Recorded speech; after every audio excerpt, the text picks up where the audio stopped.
ဒါဒီရဲ့ဘရလောကဇလံမြောက်ကိုကြိုင်တဲ့တကြရီပရိသတ်များအတွက်ဆရာဒါဒီရေးသားထားတဲ့ငကားဘတ်ကြော့ခွေဆိုတဲ့ဇလံကောက်တစ်ပုဒ်ကိုတင်ဆက်ပေးတော့မှာပဲဖြစ်ပါတယ်ကျွန်တော်ကတော့တင်ဆက်သူရှိုင်းပါခင်ဗျာ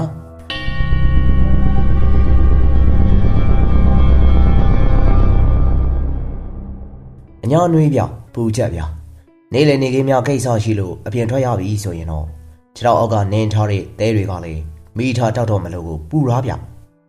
ြအိမ်ထဲကခုံတွေကလတ်ထိုင်တွေဆိုတော့ကလေတနေ့ကုန်ပူလို့ဗျညဘက်ရောက်တော့လေတော်တော်နဲ့ကိုအိတ်လို့မရဘူးဗျအိတ်ချင်လုံးလို့မိကနေအိတ်ပြောသွားတာဖြတ်ကနေလန့်လို့လားလို့တော့ကတော့တကူလုံးကိုချွေးတွေကလည်းရွှဲပြီးရက်ကလည်းတစ်ဖြက်ဖြက်ခတ်လိုက်ရတာလက်ပြုတ်မတက်ပါဗျဒါလေကျုပ်တို့အညာသားတွေရဲ့ຫນွေစည်းစိမ်ရဲ့တမျိုးလိုထင်ပါရဲ့ဗျ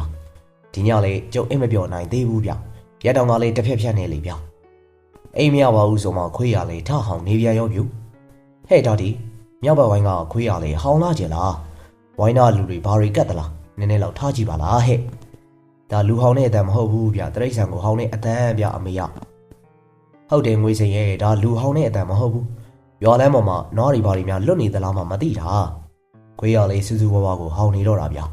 ဟောင်းပေါ်ကလေအဆက်မပြတ်ကိုဟောင်းနေတာဗျခွေးရတကောင်မဟုတ်ဘူးဗျနှစ်ကောင်အတန်နှစ်တန်နဲ့ဟောင်းနေတာလေဗျာဟဲ့တော်ဒီချန်စီယိုကိုတိုးပြီးတော့ဒီဘက်ဝင်လာပြီးဟာထားကြည့်စမ်းအမေပြောတာလေဟုတ်တယ်ဗျမြောက်ဘက်ဝိုင်းနဲ့ကျုပ်တို့ဝိုင်းကြကချန်စီယိုကလေတချို့နေရာတွေကလေဆွေးနေရဗျအဲ့ဒီနေရာကနေတိုးပြီးတော့ခွေးတစ်ကောင်ကလေကျုပ်တို့ဝိုင်းထဲကိုရောက်လာတာဖြစ်မယ်ဗျကျုပ်ကလေအိယာတွေကနေကြပြကြထပြီးတော့ပတင်းမောက်တန်တိုင်းကြားကနေပြီးတော့အပြင်ကိုကြည့်လိုက်တယ်ဗျလာလေမတာတော့ဝိုင်းထဲမှာကြေအောင်လေးပဲရှိတာမောင်လို့ဗျကျုပ်ကလေတေးသေးကြကြကြည့်တော့ခွေးတစ်ကောင်ကလေကျုပ်တို့ရဲ့ထင်းစင်နောက်မှာပါထင်းစင်အောက်ကိုငုံကြည့်လိုက်ဟောင်းလိုက်လုံနေကြတာဗျထင်းစင်ဆိုတာကတော့နေနေလေးလှုပ်ထားတာလေဗျခွေးတစ်ကောင်လေးဘက်တွားမှဝင်ရတာမျိုးဗျလဘာနေကျုပ်ကလေတမိုးရင်းစာထင်းနေခွေပြီးတော့စီစီကြီးကျင်းထားကြတာဗျမြောက်ဘက်ဝိုင်းမှာကလေခွေးနှစ်ကောင်မွေးထားတာနှစ်ကောင်စလုံးကလေခွေးထွားကြည့်တယ်ဗျတကောင်ကတော့အနီရောင်မိုက်ခဲလို့နာမည်ပေးထားတယ်နောက်တစ်ကောင်ကတော့အနက်ရောင်ဗျရှာမလေးအဆက်ကြီးပါတယ်ဆက်ဆိုတာကလေခွေးရဲ့ရှာမှာအမေအဝိုင်းကြီးပါတာကိုပြောတာဗျခြေထောက်နှစ်ဘက်စလုံးမှာလေကြံပါလေးဗျကြံဆိုတာကတော့အတက်ကလေးတွေပါတာကိုပြောတာလေဗျခြေချောင်းလေးလိုပဲခြေသေးလေးလည်းပါရီဒီကောင်ကိုဆက်ကြီးလို့ခေါ်ကြတယ်ဆက်ပါရီခွေးကလေမွေကရင်တော့မသိဘူးလေဗျမိုက်ခဲရောဆက်ကြီးရောထင်းစင်ကိုပတ်ပြေးပြီးတော့အသေးအမဲကိုဟောင်းနေကြတာဗျဘာတွေ့တော့တာဒီအမေရလေးကျုပ်ကိုလှမ်းမိတာဗျကျုပ်ကတော့မွေလို့ထင်တယ်အမေရဟိုဘဝိုင်းကမိုက်ခင်းနဲ့ဆက်ကြီးထင်းစင်အောက်ကိုငုတ်ကြည့်ပြီးတော့အသေးမဲဟောင်းနေကြတာဗျမွေစိုးတွေဘာတွေဖြစ်နေအောင်မဲဟဲ့တာဒီရဲ့ညဝကြီးမရဘယ်လိုလုပ်မလို့မနဲ့လေးမှာပဲကြည်ရတော့မှာပဲဟာမီးနဲ့မှုတ်တယ်ဗျဟာမီးနဲ့မှုတ်တယ်ဟုတ်လားတာဒီမွေရောက်မှုတ်တာလားဟုတ်တယ်ဗျရွှေကလေးနဲ့မြည်ပြီးတော့မီးတန်းလေးနှစ်ချက်ထွက်လာတာဗျကျတို့ထင်းစင်အောင်မှာမွေရှိနေတာတေးချနေပြီမေရဟာဆက်ကြီးဆိုတဲ့ခွေးနဲ့ကြီးကလည်းအတင်းကိုတိုးဝင်နေပြီကျတို့ထင်းစင်အောက်ကိုအတင်းတိုးဝင်နေတာဗျဟာရွှေကလေးတစ်ချက်မြည်ပြီးတော့မီးတန်းကလေးတစ်ခုထင်းစင်အောက်ကနေထွက်လာပြီးရှေးစင်နောက်စင်မှာပဲဆက်ကြီးရဲ့မကြည့်မဆက်အော်တန်ကြီးပါထွက်လာတယ်ဗျဟာဆက်ကြီးကလည်းထင်းစင်အောက်ကနေနောက်ကိုဝုန်းကနေနောက်ပြန်ဆုတ်ထွက်လာပြီးတော့မြေကြီးပေါ်မှာလူးလိမ့်နေရောဗျဆက်ကြီးရဲ့ပါဇက်ကလည်းဝေနာကိုမကြည့်မဆက်ခံစားနေရတဲ့အတန်ကြီးနဲ့အော်ဟစ်နေတာဗျမိုက်ခဲကတော့ထင်းစင်အောက်ကိုမဝင်တော့ဘဲနဲ့ဘေးကနေပတ်ပြီးအသေးအတန်ဟောင်းနေရောဗျဟောငြိမ်သွားပြီဆက်ကြီးငြိမ်သွားပြီတာဒီခွေးတွေဘာဖြစ်လို့တော့ဟောမြောက်ဘက်ဝိုင်းကဦးတောင်းချိန်မှလည်းလှမ်းမိတာဗျမွေပြုတ်ဆက်ကြီးကိုကိုက်လိုက်ပြီးဘာထွေးရမွေစိုးထင်တယ်မီးနဲ့လည်းမှုတ်တယ်ဗျဟေးမီးနဲ့မှုတ်တယ်ဟုတ်လားတာဒီဘာထွေးလာပြီးဝိုင်းတကောက်ဖွင့်လိုက်ကျုပ်ကလေအိမ်ပေါ်ကနေဆင်းလာပြီးတော့ဝိုင်းတကောက်ကိုဖွင့်လိုက်တယ်ဘာထွေးတောင်းချိန်ကလေသူတယောက်တည်းလာတာမဟုတ်ဘူးဗျသူရဲ့တမန်ကိုကြီးထွေးကိုပါခေါ်လာခဲ့တော့တာကျုံနဲ့ဘာထွေးတောင်းချိန်နဲ့ဆူဆူပြောနေတာတွေကိုကြားသွားတဲ့တောင်ဘက်ဝိုင်းကကိုကြီးတင်ဝါတို့ညီအကိုနှစ်ယောက်ကလေသူတို့ရဲ့အဖဘိုးထွန်းမှာကျုံတို့ရဲ့ဝိုင်းတွေကိုဝင်လာကြရောဗျကျော်ရဲ့အဘကလည်းဝိုင်းနေဆင်းလာပြီဆိုတော့ဝိုင်းထဲမှာယောက်ျားကြီး9ယောက်ဗျဒါဒီဘာဖြစ်တာတော့ဟောကျွန်တော်ဝိုင်းရဲ့အရှိတဲ့ဝိုင်းမှာကိုဘလာတို့ကိုဘမြတို့ညီကိုကလည်းဓမီတဝင်းဝင်းနဲ့ဝင်လာလို့ပြုမွေးပြကိုကြီးပါလာရဲ့ဆက်ကြီးကိုကိုက်လိုက်တာတုံးကနေသေရောဗျဟာဆက်ကြီးသေသွားပြီဟုတ်လားကိုဘမြကလည်းဆက်ကြီးကိုငငယ်လေးတွေကလှုပ်ချက်တာကိုဗျဒါဆိုရင်တော်တော်အစိပ်ပြင်းနေမွေးပဲကွာဆက်ကြီးကရှာမဆက်ပါတွေအကောင်းပဲကွာတော်ယုံမွေးဆိုရင်တော့ခါကိုက်ပြီးတော့ခါလိုက်တာချီပဲကွာမွေစိတ်ပြီးတဲ့ဆက်ကြီးတော်မှာတောကနေသေးတာဆိုတော့ဒီမွေရလေးတော်တော်အစိပ်ပြင်းပုံရတယ် တတိတော့ထားကြပြုဘိုးတို့ဘာထွေးတို့ကိုဘာမြကလည်းတတိပေးနေတာဗျအနာသိမ့်မကတ်တဲ့ဘိုးတို့ဒီမွေရမီးနဲ့လည်းမှုတ်တယ်ဗျကျုပ်ကလည်းတတိထက်ပြီးတော့ပေးလိုက်တာပြုဟေးမီးနဲ့မှုတ်တယ်ဟုတ်လားဟာကျုပ်ပြန်ဒါမျိုးမတွေ့ဘူးပါဘူးတာတရားအဲ့လိုမျိုးပြောရင်းနဲ့ဘိုးထုံးကလည်းနောက်ပြန်ဆုတ်လာလိုက်တော့တယ်မိုက်ခဲကတော့သူ့ရဲ့ညီဆက်ကြီးတေသွားလို့ဒေါသကိုထိမ့်မရအောင်ဖြစ်ပြီးမနာတဲ့ဟောင်းနေတော့တာပေါ့ဗျတေနေတဲ့ဆက်ကြီးရဲ့ပါဇက်ကအမြုပ်တွေစီပြီးတော့ထွက်နေတာပြုဓမီနဲ့ဝိုင်းပြီးတော့ထိုးကြည့်ကြတယ်ဟာကြည်စမ်းပြုတ်ကုန်ညာဆက်ကြီးပါဇက်တဲကသွေးမဲမဲတွေစီးကြနေရဗျဟုတ်သားပဲကိုထုံးရဲ့မွေစိတ်ကဆက်ကြီးရဲ့သွေးတဲ့ကိုချက်ချင်းရောက်သွားတာပဲအောင်မလီဗျာပြင်းလိုက်တဲ့အစိတ်ဟာမီးနဲ့မှုတ်ပြန်ပြီပြုရွှေကနေတစ်ချက်မြည်ပြီးတော့တဲတဲမဲမဲဟောင်းနေတဲ့မိုက်ခဲကိုမီးနဲ့လှမ်းမှုတ်တာဗျမိုက်ခဲကလည်းရွှေကနေအတန်းကြားလိုက်ကလေးကနောက်ကိုခုံရှောင်လိုက်လို့လွတ်သွားတာပြုဟေးမီးပါလားဒါမီးမှုတ်တာလားဘာတွေတောင်းရှင်ကလည်းအလန့်တရားနဲ့អော်လိုက်တာဗျကျန်တဲ့သူတွေကလည်းလန့်ကုန်ကြတော့တာပေါ့ဗျချက်ချင်းပဲလက်နဲ့ကိုစီကင်ကြရရောဗျကျိုးရဲ့ဝိုင်းမာကလည်းလက်ကောက်ဝဲအရွယ်တလန်တလန်လောက်ရှိတဲ့တသားချောင်းလေးတွေတပုံကြည့်ဗျအားလုံးပဲတယောက်တစ်ချောင်းပြေးချွဲကြတာပေါ့ကဲဘာလာတို့ညီကိုအခုချက်ချင်းဗန်မွေးကုန်းကိုသွားကွာဘိုးရာစီကိုရောက်အောင်လို့ခေါ်ခဲ့ပြီတော့ငါလွှတ်လိုက်တာလို့ပြောကြားလားဘာတွေတောင်းရှိကလည်းကိုကြီးဘာလာတို့ညီကိုချက်ချင်းလွှတ်တယ်ဘာတွေစကားဆုံးတာနဲ့ကိုဘာလာတို့ညီကိုကလည်းကျိုးရဲ့ဝိုင်းထဲကနေတုံးတယောက်တစ်ချောင်းကိုကင်ပြီးတော့ထွက်သွားရောဗျမိုက်ခဲကတော့ဆန်းဆန်းကြီးသေးနေတဲ့ဆက်ကြီးကိုပြေးပြီးတော့နမ်းကြည့်လိုက်မွေကြီးကိုပြေးဟောင်းလိုက်နဲ့ဝုံတိုင်းကျဲနေတော့တာပေါ့ဗျကျိုးကလည်းထင်းစင်ကိုဝိုင်းပြီးတော့မီးနဲ့မပြတ်အောင်လို့ထိုးကြည့်ရတာပေါ့နိုင်ဝက်လောက်ကြတော့ကိုဘာလာတို့ကိုဘာမြတို့ညီကိုကလည်းပြန်ရောက်လာတယ်သူတို့နဲ့အတူတူဘိုးရာစီကြီးလည်းပါလာတယ်ဗျ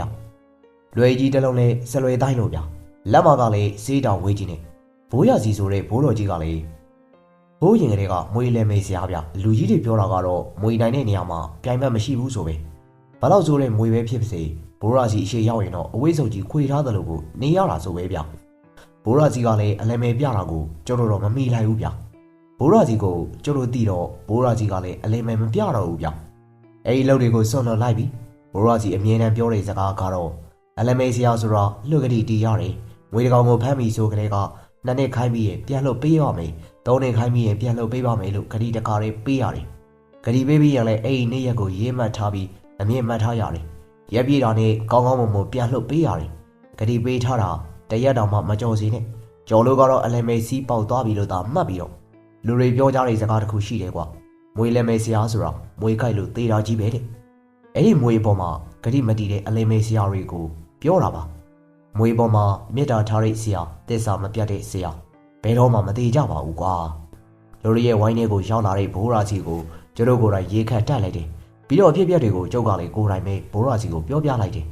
ဘာဖြစ်လို့လဲဆိုတော့ဒီဖြစ်ပျက်တွေကိုအစဆုံးတွေ့တာကကျုပ်လေးဗျာဒါဒီမင်းကိုဘိုးတခုမင်းမယ်ဒီမွေမီးမှုတ်လိုက်တဲ့မီးကဘာရောက်တော့အနီရောင်ဘိုးရောက်သေးကြသလားပြီးတော့တော်တော်မြန်သလားအနီရောင်သေးကြတယ်ဘိုးပြီးတော့မြန်လိုက်တာမှလက်ကနေနေတာဘိုးရဲ့မြားပြက်လိုက်သလားလို့တော့မှထင်ရတယ်ဗျာကြော်ပြောတာကိုနားထောင်ပြီးတော့ဘိုးရာစီကလည်းခေါင်းချိတ်တယ်ဘာလာနဲ့ဘာမြောင်ဘိုးယူခိုင်းတဲ့ပချုပ်ပါခဲ့ရဲ့လားပါရီဘိုးချက်စီရိုးနာမှာချိတ်ထားခဲ့တယ်သွားယူလိုက်စမ်းကွယ်ပချုပ်နဲ့မွေနဲ့ကာရဲ့လားလို့အမှန်းကြည့်ကြလုံးကွယ်ကိုဘာလာကလည်းမွေပချုပ်ကိုယူလာတယ်ဘိုးရာစီကလည်းပချုပ်ကိုတေးသေးချာချာကြည့်ပြီးတော့မှဒီမွေနဲ့ဒီပချုပ်ဆိုရင်တော့ကာမိပါရီပချုပ်တဲ့ရောက်သွားတဲ့အချိန်မှာသူကမြကျုပ်ကြက်တဲဖြစ်မှာစိုးလို့ပါကွယ်ဘိုးဒီမွေကဘာမွေလို့ဒီလောက်ထိအစိတ်ပြင်းလာတော့ဗျကျုပ်ကလည်းမအောင်နိုင်တော့တာနဲ့မေးလိုက်မိတာဗျဒါငကားကွယ်မောင်းတာတည်းရဲ့ငကားမှာအင်မတန်အစိတ်ပြင်းတဲ့အမျိုးကွယ်အနက်မျိုးကွာဒါကြောင့်မလို့မီးမုတ်တာအနီရောင်မီးထွက်တာအနီရောင်ဆိုရင်လိမ္မော်ရောင်မီးထွက်တယ်ဒီကောင်တော့အစိတ်မပြင်းဘူးကွယ်အခုကောင်မျိုးကလည်းအင်မတန်မှအစိတ်ပြင်းလာလားကွယ်ကဲတော့ရှင်ငါ့ကိုနွားလို့ရှားပေးပါကွယ်နွားလို့ရမှာဖြစ်မှာကွယ်ဟာရတယ်ဘိုးရာစီရတယ်ဗျဒီတောင်မှနှစ်ဝိုင်းကျော်ကလေးလေးဟန်စီအိမ်ကနွားမကြီးပေါက်ထားတာဘာမှမကြသေးဘူးကျုပ်သွားတောင်းမိမယ်ဗျကိုဘာမြကလည်းပြောလိုက်တာဗျအေးမြမြသာညှက်ခဲ့မောင်ဘာမြကြီးဒီကောင်တော်စားလောင်နေတဲ့ပုံပဲဘယ်တတော်ပဲဖြစ်စားလောင်နေတဲ့အချိန်ဟာဒေါသဖြစ်ကြတာပေါ့ကွယ်ဒီကောင်ငကိုကလေးကငကားမျိုးဆိုတော့လေဒေါသကပိုးပြီးတော့ကြီးတာပေါ့ကွယ်တိတ်မကြဘူးဗျကိုဘာမြကလည်းပြန်ရောက်လာတယ်ဟာကွာလေးလေးဟန်စိန်တို့အိမ်ကလည်းနှုတ်လို့ကိုမရပါဘူးကွာဟင်ဒါဆိုရင်နွားတို့ကြီးဘယ်ရလာတော့ကျုပ်ကလည်းနွားတို့ချိုင်ကိုကြည့်ပြီးတော့မေးလိုက်တာဗျလေးလေးဟန်စိန်တို့အိမ်ကပဲလေငါနွားမကြီးစီဝင်ညက်လာတာကွာကိုဘာမရကိုကြည့်ပြီးတော့ကျုပ်တို့အားလုံးကလည်းပြုံးလိုက်ကြတော့တယ်နွားတို့ကိုလည်းစလုံးတစ်လုံးထဲမှာထည့်လိုက်တယ်ဗျပြီးတော့ဘိုးရာစီကလည်းသူ့ရဲ့လွယ်ကြီးတဲ့ကရှော့တစ်မျိုးနဲ့ကြက်ထားတဲ့ကျိုးတစ်ချောင်းကိုလည်းထုတ်လိုက်တယ်ဗျဒါကနဂါဘတ်ကြော့ခွင်လို့ခေါ်တယ်ကွာ နဂါးပဲကြော့ကွင်းပင်ဆိုတာရှိတယ်ကွအရွက်ကလေသုံးမှန်လားပင်ရဲ့အရွက်နဲ့ဆင်းတယ်အဲ့ဒီပင်ရဲ့အခောက်ကနေပြီးတော့လျှော်ဆုပ်ပြီးတော့ဒီကျိုးကိုလည်းကြည့်ရတာအစီရင်တွေတော့လောက်ရတာပေါ့ကွဒီကြော့ကွင်းနဲ့ဖမ်းမှနဂါးရတာကွကဲလာလာနွားနိုးစလုံးကိုဒီနေရာမှာထာ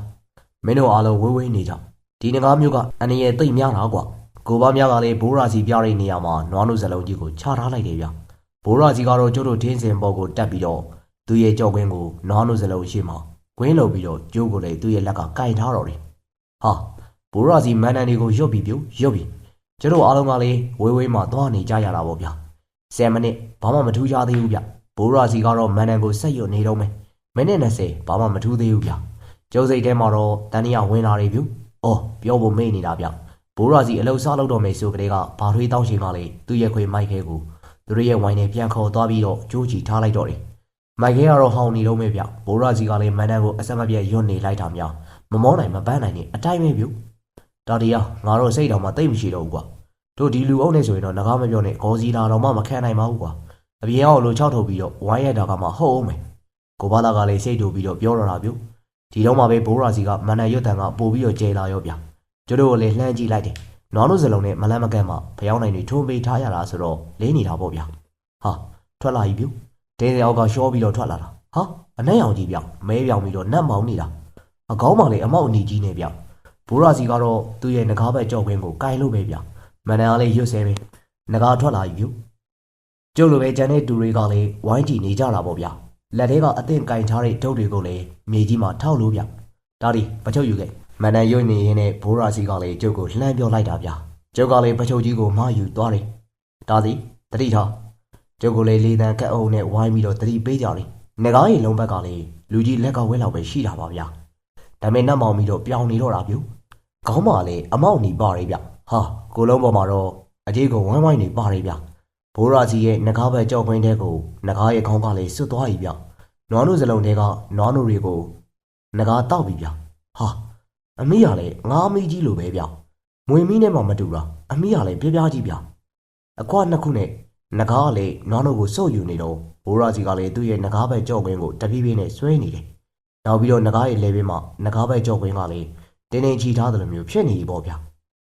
ဘိုးရာစီကလည်းမန်နန်တွေကိုမပြတ်ရွတ်နေရင်ကကျုပ်ကိုမကြည့်ပဲနဲ့ပြောတယ်ဒါလေပချုပ်ကိုဖွင့်လိုက်ကျုပ်ကလည်းပချုပ်ကိုဖွင့်လိုက်တယ်ဗျကျုပ်ကလည်းငကားနာကိုကတ်သွားတာတော့မဟုတ်ဘူးလေဗျပချုပ်ကိုချပြီးတော့ကြော်ရဲ့လက်ထဲမှာကင်ထားတဲ့နှစ်လန်လောက်ရှိတဲ့တုံးနဲ့ပချုပ်ကိုလည်းတိုးပြီးတော့ရွှေ့ပေးလိုက်တာပေါ့